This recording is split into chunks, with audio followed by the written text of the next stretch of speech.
The trees here with the aspens are just in their full yellow right now. And I am camped up on a mountain high up above the valley. And so I am in the height of where all the trees are blooming right now. And the colors are so vibrant. It feels kind of like I'm camped in this fairy tale woodsy forest. I drove into Colorado yesterday. I found this really good forestry road, and I'm going to try to find a camp spot along it. The colors are so beautiful through this canyon. Like, fall is in full bloom here. As I was driving up, it actually started raining pretty hard because that storm is coming in this afternoon. And there's supposed to be a ton of rain, flooding, but I would really like to find like a cozy spot in the trees. I don't want to be too close to a creek just because of flooding issues, but I really would like to find a little spot to hunker down for a few days and just enjoy the storm that's coming in and do a little bit of fall camping here.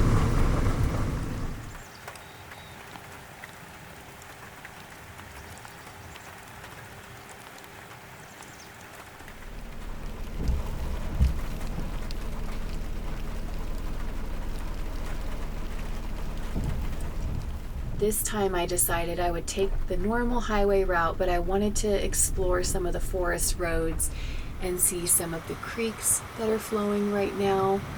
I wanted to get off the beaten path and drive up some of those mountain roads that are all gravel and dirt and just see some different sights and views from a different elevation.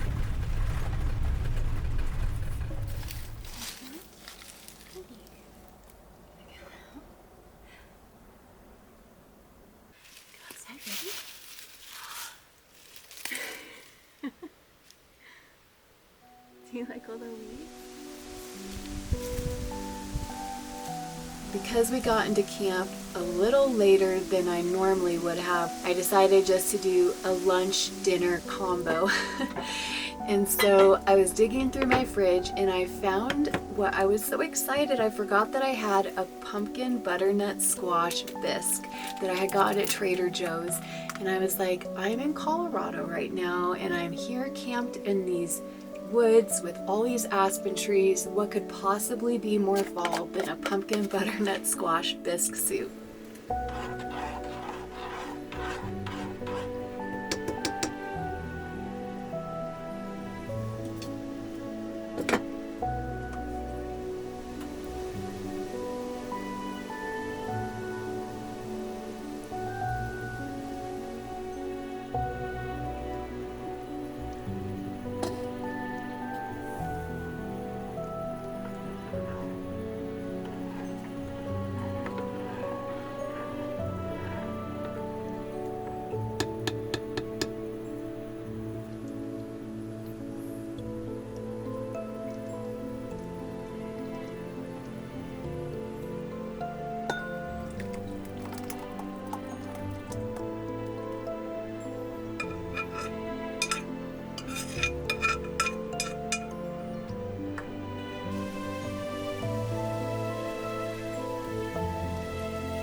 Because of the wind and all of the leaves blowing around, the leaves looked like, I think, a bug or something. And so he was jumping all around trying to catch the leaves. I sat there for the longest time playing with him and watching him just explore and have fun outside. It was such a relaxing and nice afternoon.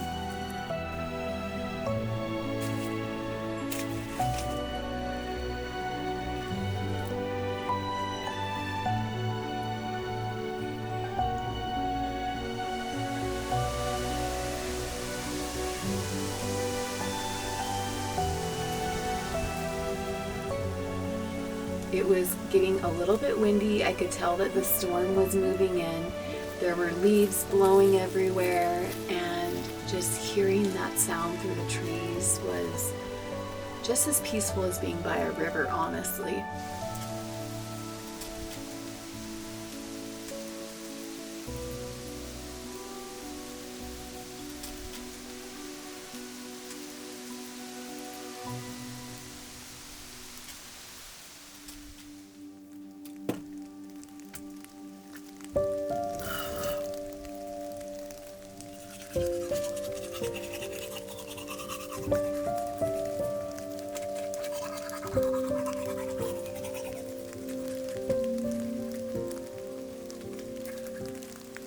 I woke up this morning to a really cozy, rainy morning here in Colorado.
I actually love cozy rainy days so much.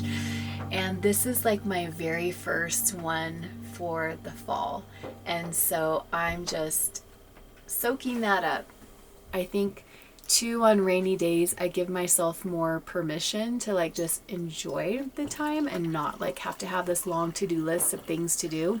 I think a lot of the things that I love on cozy days just feed into my introvert spirit. I think I am what people would consider an extroverted introvert, which means I can totally like have fun and make great conversations around new people. But I get exhausted from that easily. If you know me, like when I'm at a gathering with friends or something, it's like I'm totally hanging out with everybody, and then the next thing you know, I'm like, I'm going back to the van to like recharge my social battery for a little bit, and then I'll come back out. I think that's the hard thing, is that creating, like, just to have the mental capacity to like create small talk is exhausting. Man, I feel tired like thinking about it. And I've done some, camping with friends and caravanning, and I love all of that. But on the other side, I equally value and treasure my solitude and my alone time as well. I think that those are the moments that refill my soul. They help me feel creative again. There's something kind of magical about camping in a forest like this when you're all by yourself. And yes, it is totally fun to do that with friends too, but there is something, I don't know, kind of special that you get to experience this all on your own, and you're just like taking that all in. I go to a lot of van expos, and I talk to a lot of people about living in my van because there's people that want to know about it and like they have questions, and I love talking to people about that stuff because I'm passionate about it. And I think that makes a difference when you have conversations with people that you're passionate about. But by the end of those expos, like my voice is gone from talking so much. And all I want to do is get into my van with Apollo, drive up into the forest, find a mountain, find a lake or a creek, and like camp there for 3 days and not talk at all. And that's usually what I tend to do. I would say I'm an extroverted introvert, and I definitely like admire people that have that extroverted personality because they're just like the life of the party and go, go, go. Honestly, that sounds exhausting. That sounds so exhausting to me.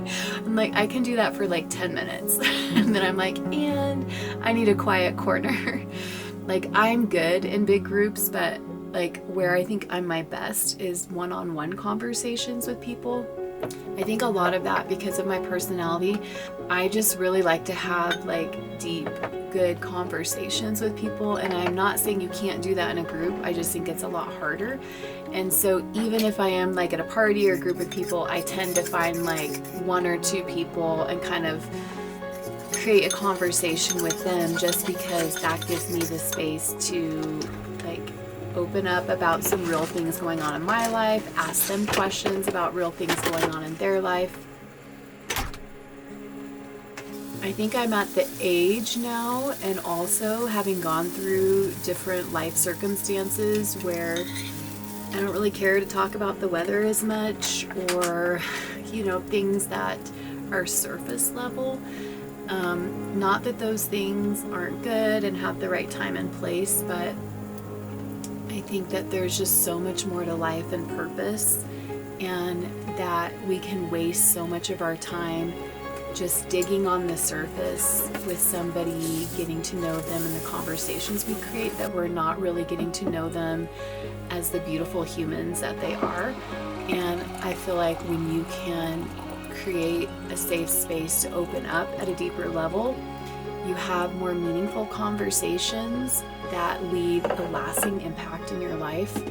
I think that's why I like sitting around a campfire so much with friends, because when you're sitting around a campfire, there's just something magical about watching those embers burn down, and I don't know, I get pretty reflective and thoughtful, and I feel like it's just a very natural and easy way to have fun conversations, to find out like all the good things going on in somebody's life, like the real things that they're really proud of, to hear about their challenges, like what are their struggles, like how can I pray for them. Like those are things that, like those are the conversations that hold the most value and meaning to me, and the ones that I like to create as much as I can.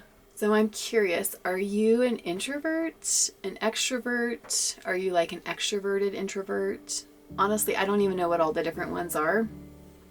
I would consider myself definitely an introvert, but I can be an extroverted introvert. Try saying that so fast. I mix up my words all the time, but extroverted introvert, extroverted introvert. Okay, I got it. But I think I am that way in large groups when I need to be, but I like being an introvert. I mean, I think I used to always want to be that other personality. And I think people that are different personalities like feel like they want that other one. But the reality is, like, this is the way God's created me. My friends love me for who I am and how I am, and so does my family. And so I love myself for that too. And I lean into that now more, instead of like trying to exhaust myself being something that I'm not. Because man, an extrovert is so exhausting. I'm the kind of person as an introvert that will make plans to go do something with a group of people, and then up to the minute of going to meet them, I'm like thinking of every excuse in the world, like why I should not have to go. But once I'm there, I usually am enjoying it. Like I enjoy it for, like I said, periods of time, and then I just know my limits with that stuff. But yeah, it is funny because I'm like, oh my gosh, I'm gonna have to like create a conversation. Like, what do I have to talk about? I think with traveling, that gives me some things, but you can only talk about living in a van and traveling places so much before people are like, okay, we know that's your life. You live in a van, who cares? I know I'm introverted, and I'm okay with that. But days like this give me space to look at where I've been, and more importantly, where I'm going. I'm grateful for the quiet that helps me come back to myself.